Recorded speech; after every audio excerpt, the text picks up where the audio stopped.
All right, so here's an easy video on playing Red by Taylor Swift.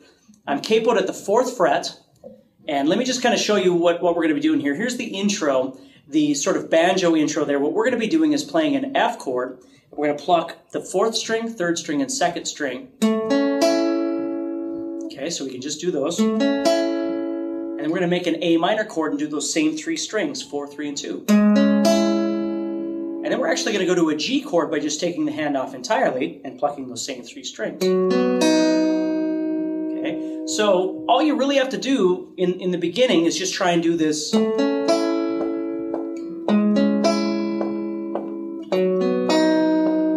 Okay, now if it feels pretty comfortable to you, another thing that you can do is you can start embellishing by adding on this. So you pick the outside strings, 4 and 2. So if you listen to the song, you'll hear that.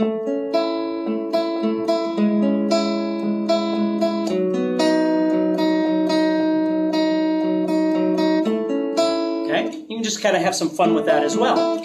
Now, when you get to the next section, which is the pre-chorus, you're going to be playing F, and you can play it as a bar chord if you know that, or just a regular chord. F, C,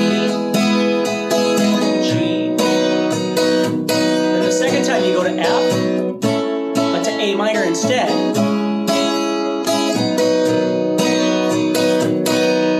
Okay, so your pre-chorus is F, C, G, G, and then F, A minor, G, G. Then you go to the chorus, which is just F, A minor, G, G again. So you have F.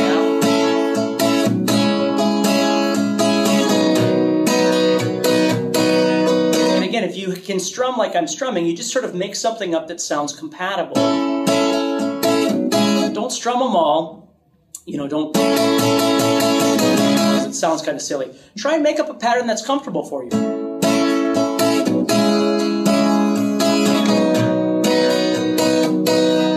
If it's too hard to strum, just strum once per chord. Just go F, A minor, G. Again, the point is just to play along and have some fun. So don't get too wrapped up if something is too difficult. Simplify it a little bit. Okay, then the next thing we're going to do, we just keep going back and forth between the thing, and then we've got our pre-chorus, which was the F, C, G, G, F, A minor, G, G, and then your chorus, which was F, A minor, G, G again.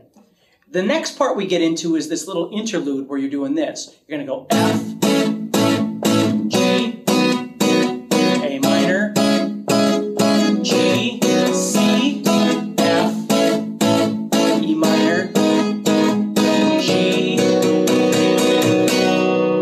So ideally, if you can play that by stopping the strings each time, and again, if you're just playing F down here, that's fine. It sounds a little more like the song. If you can't stop the strings, I'm just touching the strings in between each strum. Okay? If you can't do that, you could just strum.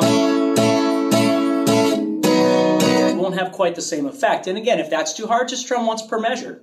Or once per chord, I should say. But ideally, try and get those pauses in. The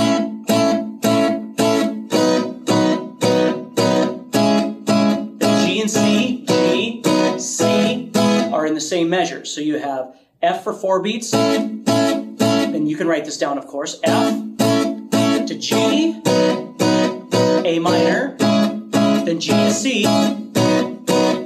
then F for 4 beats, E minor, G, and then we're back on the verse. And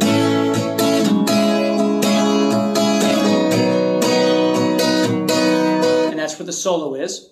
Then we come out of that again into the pre-chorus like normal, except the beginning, the strumming's a little different. It goes, is it 4 strums or 3 strums? And then C, and then G, and you just kind of build, and then you're back into the normal F, A minor, G, G like before. But you'll hear the drums punch on those. Then G, let it ring out, F, and we're back in until the end of the song. We just keep doing the chorus, F, A minor, G, G. Okay, so capo 4, again, memorize the patterns, memorize the chord changes, and then go back and start trying to add the strumming as best you can. And if you have any questions, let me know.